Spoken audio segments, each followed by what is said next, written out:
Alrighty folks, we are back with some more stories from Reddit. My name is Connor, hope you're having a fantastic day. Anyway, hit like and subscribe and all that stuff, and let's get straight into it. Alrighty guys, we're on relationship advice. This one was written by user Suspicious Rock, and it's titled, My husband left me after almost 15 years together and wants me to forget and let him come home. What are my next steps to stop that? My husband and I have been married for almost 2 years, but together for almost 15. He's my only long real boyfriend I've had in my adult life, and we have 2 children together. We have had a rocky relationship from the beginning, if I'm being honest, but the last 3 years have, for the most part, been pretty great. The turning point for our relationship, I feel, was after he got blackout drunk at his friend's wedding and spent the entire 1.5-hour drive home that I drove him and his friend home from as I was sober, screaming at me and saying nasty things. Since then, things have been pretty good. I've been working on myself, have lost weight, putting more effort into myself and my appearance, and have been making new friends. About 5 months ago, he woke up one day and told me he wasn't happy with his life or me and wanted to leave. He then decided he was wrong and didn't want to leave. Not to drag it on too much, but a highlight reel of the last 5 months is that he has left me 4 to 5 times and comes back every time saying he's sorry, been unhappy when I've gone for dinner or to see girlfriends, got blackout drunk again and behaved horrendously towards me. I can't really talk about it on the thread. The same night as above, there was some severe drama with his family. I'm also being made to be the villain for telling them this behaviour is disgusting, especially since our 2 children were asleep in bed when everything was happening. Called me every name under the sun, often in front of our children, and accused me multiple times of having affairs with absolutely no suspicions. I didn't realise a few of the things can't be discussed here. His excuses are that he doesn't feel loved enough by me and I'm not affectionate enough, but it's hard to feel affectionate to someone who's treating you like crap. I am getting very little family support and being made to feel guilty for breaking our family up if I don't let him just come back home, but he is never going to change. I guess I'm just looking for some validation and support that I'm making the right decision because I keep being told I'm wrong. What are my next steps to stay strong in my decision to not take him back and try to establish a healthy co-parenting relationship for our children? First step, get out of this relationship. This guy's abusive and it doesn't look like he's going to stop anytime soon.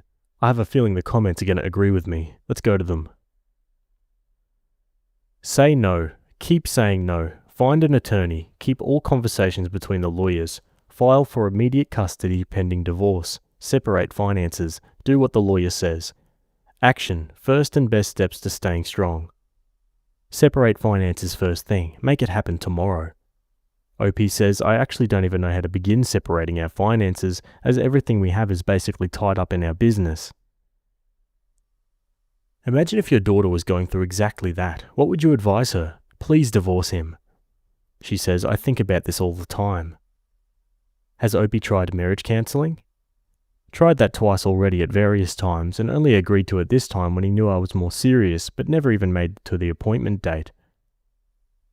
You've been together since you were teenagers. Time to live your life and figure out who you are without him. She replies, in reflection, I think a big part of the escalation has been because I've been starting to find my own self in the last 1 to 2 years. Yeah, that's probably a good shout. Okay, onto an update, a bit over 2 weeks later. I just wanted to firstly say thank you to everyone for all of your responses. I can't tell you how much they've helped me through this time, and every time I was struggling, I went back and looked at them all. I just wanted to address a few things mentioned in the comments and then give an update, so skip to the end if you just want the update. I've spent the last few weeks really thinking about our relationship and the dynamics, and honestly, it's difficult to really think about and embarrassing to think I've allowed this for so long. Some background to our relationship and dynamics of my life. We started seeing each other at 15, and on reflection, I can see that he was pressuring me even back then to do what he wanted. Example, pressuring me into losing my virginity when I didn't want to, but thankfully a friend intervened for me. I grew up in a house filled with domestic violence and an extended family that was very dysfunctional from trauma. Around the time we first met, my stepdad, who raised me and separated from my mum about 3 years prior, told me his new partner didn't like me calling him dad, and she was turning my bedroom at his house into her spare room for when her family came to visit, and essentially ended with him abandoning his dad role in my life. The night we started dating at 17 was, in hindsight, deeply troubling. We'd been at a local function and had been friends. I was speaking with a mutual friend leading up to this night, and we snuck away to spend some time together. When we came back to the function, our mutual friends were laughing about it, and he started screaming at me in front of everyone for hooking up with his friend when I knew he liked me and that I'm a B. I followed him out to apologize, no idea what I was apologizing for now, and ended up in a relationship with him. He habitually lied to me about using illicit substances throughout the years. He knew it was a hard limit for me as my relative had passed away from an OD. I know to some people it's a bit ridiculous as it's pretty normal where we're from, but I didn't want to be involved with it in the slightest. He caused friendship breakdowns because friends would come to me and tell me he was using substances. He would deny it and tell me they were lying, and I would end up in arguments with them. He admitted 2 years ago to lying about it because he could see my viewpoint had changed and I was more accepting of it. Our relationship was great for the last 2 to 3 years, 1 to 2 years before our wedding and 1 year after, but on reflection I realised it was because I was just being more obedient to him. I was basically a married single mum and handled everything at home, worked in our business, and was the primary parent for our children. Okay, now for the update. I saw everyone's comments about leaving him and running in divorce. That is definitely my plan, but I'm trying to be smart about everything and not rush it and do it on impulse. After my last post, I did cave to his pressure and allow him another chance. I told him that I was going to visit my friend's new apartment in the city and go for dinner together. He lost it and tried to forbid me from going. I told him I wasn't asking for permission, I was just letting him know. He was yelling and carrying on in front of our children that I either be a husband and wife again or he's leaving right now. And I was just overwhelmed and trying to get him to stop, so I agreed. He also admitted to going through my phone to look at my messages with my friend because he didn't trust what I was saying. But, shock and horror, a week later he left again, so currently we're not together. He keeps apologizing and telling me he loves me and regrets the things he was saying to me. He keeps asking me, so are you done or do you want to be with me? I reminded him that you left and we're currently not together. I said without real changed behavior, I'm not willing to be together. And I know that he'll not be able to do that because I now realize that I think he's a narcissist, or at least pretty close. In the meantime, I've been recording many of our conversations and interactions. I'm meeting with a lawyer and speaking with an individual counsellor, and trying to get my house and estate for sale without it being obvious. I also forwarded many of our business financial documents to a separate email in case he restricts access to them. His work email is also on my computer as I handled most of his correspondence, and a few days ago he had an email from Snapchat about some password change or something. Not really a huge deal, I guess, but I'm pretty confident there's either another specific girl in the picture or he's having casual sex. If there's anything else I should be doing, anything you want clarified or any thoughts you have, I'd love to hear it, and thank you all again. Some more comments. Quote, so currently we are not together. Lady, on my hands and knees begging you to stop with this language. It needs to be we are not together, period. She says, you're right, we are not together, period. I promise it's not changing. OP, you should take your electronics and car to Geek Squad and a mechanic and check for a GPS, tracking and spyware. I would also open up a new bank account at a different bank from any bank you use as a couple, even if you don't have joint accounts. I would want a separate account at a bank he doesn't know about. I would also run my credit report and keep a close watch on it, and any accounts we share. She says, the family violence helpline in my area offers help with this, so I was going to be looking into it this week. Thank you. Change your passwords and codes. There's a good chance he'll go through your messages again. It's an easy way to keep track of what you're up to. He most likely will, at some point, promise real change, with therapy and all of that. Have a response ready. This often is said without any intention to actually change. It's just a way to get back. Get a separate bank account if you don't have one. You'll need it. If you have one and he has access to it, cancel that. You do seem to have a good grip on the situation though. Good luck in your new life. OP replies, thank you. I'm going through all my passwords on my phone and change them. Who owns the house? Can OP change the locks? It's in both our names. You need to stop going back together with this man. What kind of example are you setting for your children? That it's normal to berate and insult and attack your partner for hours on end? Do you want your children to grow up thinking it's normal to have your partner isolate you to the house and not let you have friends? Seeing these things is going to screw them up for life. When I read your update, it originally sounded like you understood the situation and you were getting out, only to find out a few sentences later that you put yourself right back into the same position, took him back, let him treat you like crap, let him manipulate and control you, and then surprise, surprise, dump you again. I know it's hard to leave abusive relationships, but you are not single, and this doesn't affect only you. You have to put your children first. Opie replies, I understand that it reads like that, and I guess it is what happened, but mostly I just wanted to get to my appointment with the lawyer before officially kicking him out so that I knew all my rights, etc., and did everything properly. Because all of our finances are tied up in our business, and I don't want him to be able to just take everything and hide it. Opie clarifies on why she hasn't kicked her husband out of the house. He has never technically left the home. He's left me and stayed in our spare bedroom or left for a night. How exactly do I keep someone out of a home they own jointly with me without divorcing them first? The police in my area will do absolutely nothing unless there's genuine proof of physical violence, which I don't have, and even then it's still difficult to have them removed from the property or pursue anything. And some additional info. I just wanted to say thank you for those who have left genuine feedback and support, but honestly pretty taken aback by how aggressive some of the comments have been with me. I was actually really proud that I've started taking steps to get out, and I fully intend to leave him, but it is a huge milestone in my life to accept that I've allowed myself to be in an abusive relationship and start the process of leaving the only man I've ever been with in 15 years, and I honestly never really did realize it wasn't normal, which you may not understand, but it's just my reality. And for the people who keep mentioning why I'm putting my kids through this, I think you're misdirecting your anger a bit there. I'm trying my very best to shield them, and I've almost got everything ready to get us out.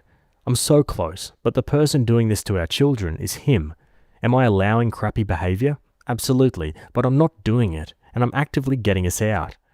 So anyway, I am trying my best. I am leaving, and I hope maybe next time you see a post like this, you might be a little kinder than just a lot of insults. Now for another update, 2.5 weeks later. Hi all, I wanted to post an update for everyone who gave me advice in my previous posts and helped me through a really difficult time. My soon-to-be ex-husband has been gone from our home for 2 weeks now. It has been 2 weeks filled with crash-outs, love bombing and everything in between, but I've held firm and told him I'm completely out of the relationship and want a divorce. I've bought new security cameras for the time being, but want to sell our house and buy my own place as soon as possible. But separating our finances is going to be so difficult. I know I'm only at the very beginning of the journey, but I'm feeling so proud of myself and strong in my resolution, and honestly, I haven't even missed him once yet. I feel free. The kids and I can be at home and do what we feel like without worrying if he'll have a problem with it. There's no more yelling at home. It's just peaceful.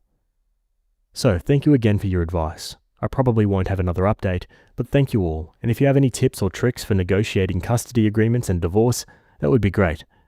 I can't tell you how much you all helped me push through the hardest part. And some final comments.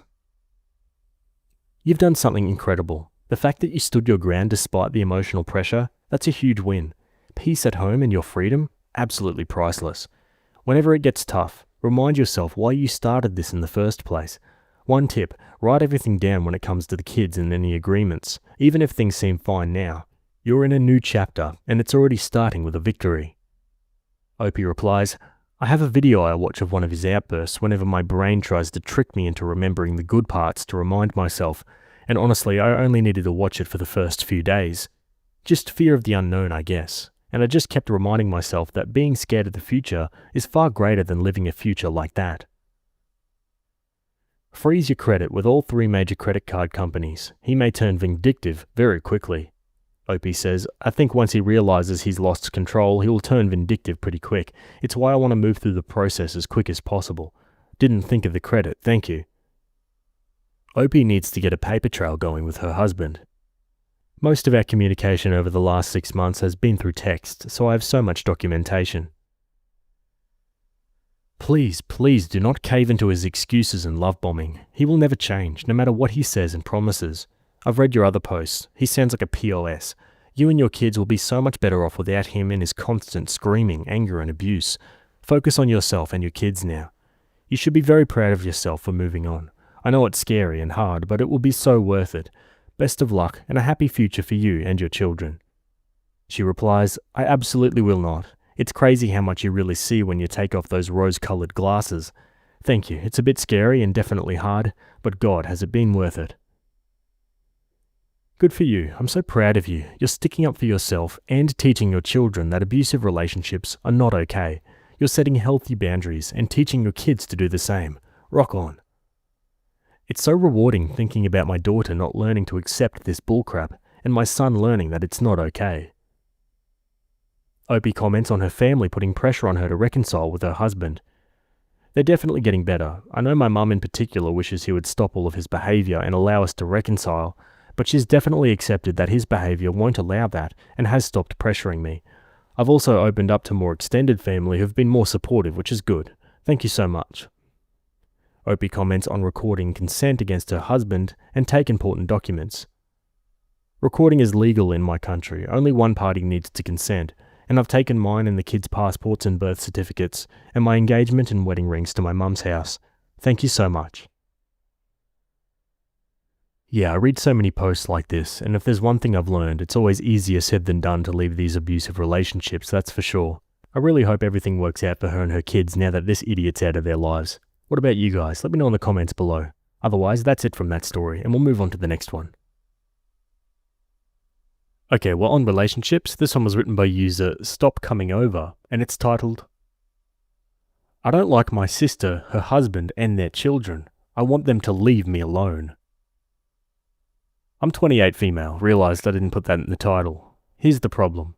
My parents are both dead. We have no other close family. For a long time, I put up with my sister Teal and her husband Blue because they were the only family I had. I would go visit them and stay in a hotel. It was always embarrassing and unpleasant. Teal and Blue don't believe in any discipline. They think kids eventually learn how to be decent people on their own. This made my nephew, 14, male, into the most obnoxious, rude, misbehaved kid there ever was. The same with the girls. I'm not usually a person to write off kids as gone, but without Teal and Blue telling them to cut it out, there is nothing I can do. I am met with, "Don't tell them how to behave," and "Kids will be kids." Even the kids know they don't have to do anything anyone else says. After how Thanksgiving went, with them getting us kicked out of a restaurant, I'm done. I don't want them in my hometown at all. They keep saying they intend to come visit me at Christmas. I just want Teal out of my life. She does nothing but make me look and feel stupid. Holidays are never fun with them around. I want to cut them out of my life. I'm just not sure how you do that with people who just don't get it. I'm afraid they'll show up at my house and unpack their car, refuse to leave. The kids love me, a lot. I'm their only aunt and Blue's family cut them out. So pretty much if I leave, the kids are alone with Blue and Teal. But I can't make the kids listen. They try to take stuff at stores, and it makes me feel like I'm going to get arrested because they wanted candy. I'm just tired of trying. I'm tired of being told I'm too uptight because I like following social etiquette and not getting banned from places. So, advice? I'm not going to invite the kids up by themselves, so don't suggest that. One comment says, "I'm curious, what did they do to get you guys kicked out of the restaurant?" Opie says caused a waitress to burn herself on hot dishes by running into her. At age 11, 12 and 14? Yeah, that's messed up. I would expect that kind of rambunctiousness from a 5-year-old. Opie replies, "Me too, which is why I'm horrified about the sort of people they're going to become. Nephew is going to be 18 in 4 years. It is alarming that they let the kids do this. It's not how our parents raised us, and it's not how normal people raise kids." And yeah, I left the place my sister's contact information and name. I hope they sue so my sister gets some idea of the damage in the real world, but they likely won't. I feel bad for the waitress. I left soon after that. Man, that's crazy. Okay, on to an update 5 days later. This is really short, so sorry. I called my sister on Skype and we had a long conversation. I told her that I'd be spending Christmas alone this year. She asked me why. I told her that after Thanksgiving I couldn't spend time with her family anymore until things changed. She told me that the waitress got their number somehow and had demanded their insurance to pay for medical bills. She said she knew I gave it to the restaurant and was hurt I would, quote, sell her out. I asked her to just listen. 1. I had tried to help since our parents died, but her parenting was lazy and ruining her children. 2. I was no longer going to sit by and let them walk all over me. 3. They either changed how they disciplined their children, or I wouldn't be a part of their lives. 4. That if they showed up at my house without an invite, I would A. keep the door locked, and B. potentially call the police. 5. I can't make the kids listen. They try to take stuff at stores, and it makes me feel like I'm going to get arrested because they wanted candy. 6. I'm just tired of trying. And 7. I'm tired of being told I'm too uptight because I like following social etiquette and not getting banned from places. She told me that I was uptight and needed to learn more about the giving spirit. I was the reason that her kids wouldn't have a good holiday and that I needed to make it up to them. She suggested sending the kids to see me alone so that Teal and Blue would have a nice holiday without the kids because it stressed them out. I said no, I was not doing that, and I said I wanted to go no contact. I let her know I was going to be blocking her on Facebook and my phone and that she was free to email me if there was an emergency. But other than that, I didn't want to see her, the kids, or her husband again. She hung up and I've not spoken with her since. I scheduled time off with work ahead of time anyways, so I'm now going on a cruise with a friend of mine, Birdie. It's going to be really nice. So thank everyone for listening and helping out. Thanks to one commenter for the nice private messages. I feel sad but relieved that I finally might be free from all the stress she brought. Yeah, fair enough, and good for OP. It's crazy to me that there's people out there who just think children suddenly learn to be good people without parenting. Like seriously, how dumb do you have to be? Anyway guys, that's it for that story, and that's it from me today. Hope you enjoyed those ones. Thanks for making it to the end, and I'll see you all in the next video. Have a good day. Cheers.